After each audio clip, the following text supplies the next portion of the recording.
Karibu na SNS nikuletee mkusanyiko wa matukio mbalimbali ambayo yametokea katika vita vinavyoendelea kati ya Israel, Marekani na Iran. Daraja la barabara kuu linalounganisha mji mkuu wa Iran, Tehran, na mji wa Karaj ulioko magharibi lilipigwa na mashambulizi mapya ya anga Alhamisi hii, vyombo vya habari vya Iran viliripoti. Mashambulizi hayo yalifanywa na jeshi la Marekani. Jeshi la Israel lilikanusha kuhusika na shambulio hilo. Shirika la habari la Fars limesema daraja la B1 lilipigwa wakati vikosi vya uokoaji vilikuwa vinawasaidia waathirika wa shambulio la kwanza. Idadi ya waliokufa kutokana na kile kilichoelezwa kuwa shambulio la kikatili la Marekani na Wazayuni katika jimbo la Alborz imeongezeka hadi watu 8 na takriban watu 95 wakijeruhiwa, kwa mujibu wa shirika la Tasnim. Naibu wa masuala ya usalama katika jimbo la Alborz amethibitisha kuwa shambulio hilo lililenga daraja la B1 mjini Karaj, mradi mkubwa wa miundombinu uliokuwa karibu kukamilika. Maafisa wamesema miongoni mwa waathirika ni wakazi wa kijiji cha Bilhan, wasafiri waliokuwa njiani na familia zilizokusanyika karibu kusherehekea siku ya mazingira. Rais wa Marekani Donald Trump amesifia shambulio la Marekani dhidi ya kile alichokiita daraja kubwa zaidi la Iran, akiahidi mashambulizi zaidi iwapo Tehran haitokubali pendekezo la kusitisha mapigano la Washington. Daraja kubwa zaidi la Iran linaanguka kabisa, halitatumika tena, mengine mengi yanakuja, Trump aliandika kwenye mtandao wa Truth Social, akiweka pia video ya shambulio hilo. Ni wakati wa Iran kufanya makubaliano kabla haijachelewa, na kabla hakuna kinachobaki cha nchi ambayo bado ingeweza kuwa kubwa, aliongeza. Hadi sasa Marekani imekuwa ikiepuka kulenga miundombinu ya kiraia ya Iran na hadi imeionya Israel dhidi ya kushambulia maeneo ya nishati ya Iran, lakini Trump anaonekana kuongeza shinikizo zaidi licha ya Iran kutokubali masharti ya kusitisha mapigano. Iran imedai mifumo yake ya ulinzi wa anga imefanikiwa kulenga ndege ya kivita ya adui kusini mwa kisiwa cha Keshim, kwa mujibu wa vyombo vya habari vya serikali. Haikuelezwa ndege hiyo ilikuwa ya nchi gani. Baada ya kupigwa, ndege hiyo ilidaiwa kuanguka kwenye ghuba kati ya kisiwa cha Hengam na kisiwa cha Keshim. Kombora la ballistic la Iran lililopiga mji wa Petah Tikva jioni ya Alhamisi hii limesababisha uharibifu katika majengo ya viwanda, kwa mujibu wa picha na huduma za uokoaji. Kombora hilo lilipiga eneo kati ya makazi ya watu na ukanda wa viwanda na kusababisha shimo kubwa, huku mshtuko wa mlipuko ukiharibu majengo ya karibu. Hakuna majeruhi walioripotiwa. Kamandi ya jeshi la majini ya jeshi la walinzi wa mapinduzi ya Kiislamu la Iran IRGC imedai kushambulia kituo cha data kinachomilikiwa na kampuni ya teknolojia ya Marekani Oracle mjini Dubai. Hata hivyo, serikali ya Dubai imekanusha taarifa hizo.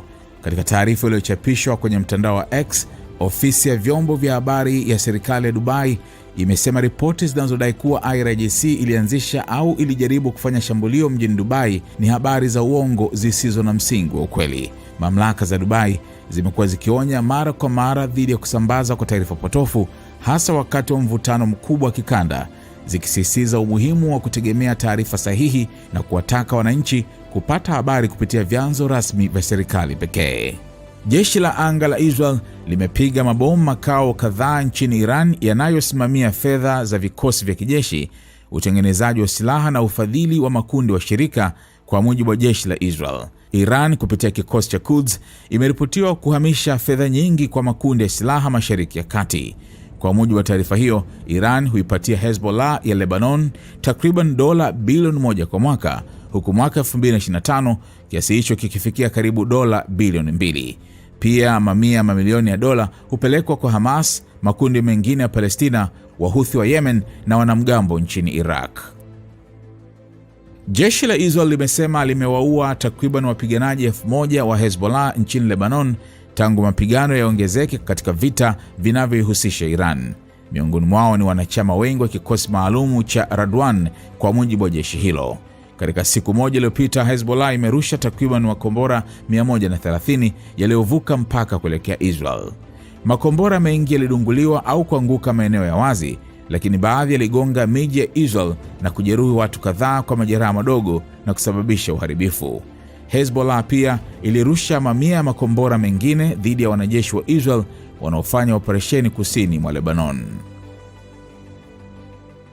Nchi 18 za Ulaya zimeitaka Israel na Hezbollah kusitisha mapigano, huku mzozo wao wa karibuni ukifikisha mwezi mmoja na hofu ikiongezeka kuhusu mipango ya Israel kudhibiti sehemu ya kusini mwa Lebanon baada ya vita. Mashambulizi ya kijeshi ya Israel nchini Lebanon na mashambulizi ya Hezbollah lazima yakome, wamesema mawaziri wa mambo ya nje wa nchi hizo zikiwemo Italia, Hispania, Ubelgiji, Poland na Ireland katika taarifa ya pamoja. Tunaishauri Israel iheshimu kikamilifu mamlaka na mipaka ya Lebanon, na tunatoa wito kwa pande zote, Hezbollah na Israel, kusitisha hatua za kijeshi, ilisema taarifa hiyo. Jeshi la walinzi wa mapinduzi ya Kiislamu la Iran IRGC limesema limelenga kituo cha kompyuta cha Amazon nchini Bahrain kama kulipiza kisasi kwa mashambulizi dhidi ya Iran, kwa mujibu wa taarifa iliyosambazwa na vyombo vya habari vya serikali. Jeshi la Israel IDF limethibitisha kumuua Jamshid Eshahi, jenerali mwandamizi wa Iran, katika shambulio la anga nchini Iran mwishoni mwa wiki. Jeshi hilo limemtaja Eshahi kuwa mkuu wa makao ya mafuta ya Iran. Alikuwa mkuu wa bajeti wa masuala ya kifedha katika makao makuu ya vikosi vya ulinzi vya Iran, chombo kinachoratibu kati ya jeshi la kawaida na jeshi la walinzi wa mapinduzi ya Kiislamu. Jeshi la Israel limesema makao hayo ya mafuta ni sehemu muhimu ya vikosi vya kijeshi vya utawala vinavyowezesha kuendelea kwa shughuli zao na kuimarisha nguvu za kijeshi kupitia faida za mauzo ya mafuta. Kwa miaka mingi, IRGC, vyombo vingine vya kijeshi nchini Iran, vimefadhiliwa kupitia bajeti kubwa zinazotokana na mauzo ya mafuta, huku vikikwepa vikwazo vya kimataifa, limesema jeshi la Israel. Jana IRGC ilithibitisha kuuawa kwa Eshagi kufuatia shambulio la Israel la Jumamosi. Kamanda wa vikosi vya makombora ya ballistic ya Iran katika eneo la Kermanshah aliuawa katika shambulio la anga la Israel, msemaji wa IDF Brigedia Jenerali Efi Defrin amesema katika mkutano na waandishi wa habari. Wakati wa likizo tulimwondoa Mukram Azimi, kamanda wa kikosi cha makombora ya ballistic katika eneo la Kermanshah. Azimi alikuwa na jukumu la mashambulizi mengi ya makombora dhidi ya Israel, alisema. Defrin pia alisema IDF iliwaua makamanda watatu wa vikosi vya makombora ya ballistic ya Iran waliokuwa wakiongoza mashambulizi dhidi ya Israel. Mazungumzo yasiyo ya moja kwa moja yameendelea kati ya makamu wa rais wa Marekani JD Vance na spika wa bunge la Iran Mohammad Bagher Gharibaf, kwa mujibu wa Channel 12, ikiongeza kuwa mazungumzo hayo yanapatanishwa na mkuu wa jeshi la Pakistan Field Marshal Said Asim Munir. Kwa mujibu wa ripoti hiyo, mawasiliano ya karibuni yalifanyika Jumanne, ambapo Vance alidaiwa kueleza kuwa Washington iko tayari kwa kusitisha mapigano iwapo Iran itakubali kufungua mlango wa Hormuz, moja ya matakwa muhimu ya Marekani katika vita vinavyoendelea. Vance pia alionya kuwa subira ya rais wa Marekani Donald Trump inaisha, huku chanzo cha Marekani kikisema Marekani ingehitaji takriban wiki 2 hadi 3 kushambulia shabaha zote zilizotambuliwa, wakati huo huo ikitumaini kufikia makubaliano. Wakati huo huo, mtandao huo uliripoti kuwa Iran imetishia kulenga barabara kuu nchini Israel, zikiwemo Route 1, 2, 4 na 6. Na waziri wa mambo ya nje wa Iran Abbas Araghchi amesema mashambulizi ya hivi karibuni ya Marekani dhidi ya miundombinu ya kiraia hayatailazimisha Iran kusalimu amri. Kulenga miundombinu ya kiraia ikiwemo madaraja ambayo hayajakamilika hakutawalazimisha wa Iran kujisalimisha, amesema Araghchi katika ujumbe kwenye mtandao wa X, akiambatanisha picha ya daraja lililoharibiwa. Alisema hatua hizo zinaonyesha kushindwa na kuporomoka kwa maadili ya adui aliyevurugika.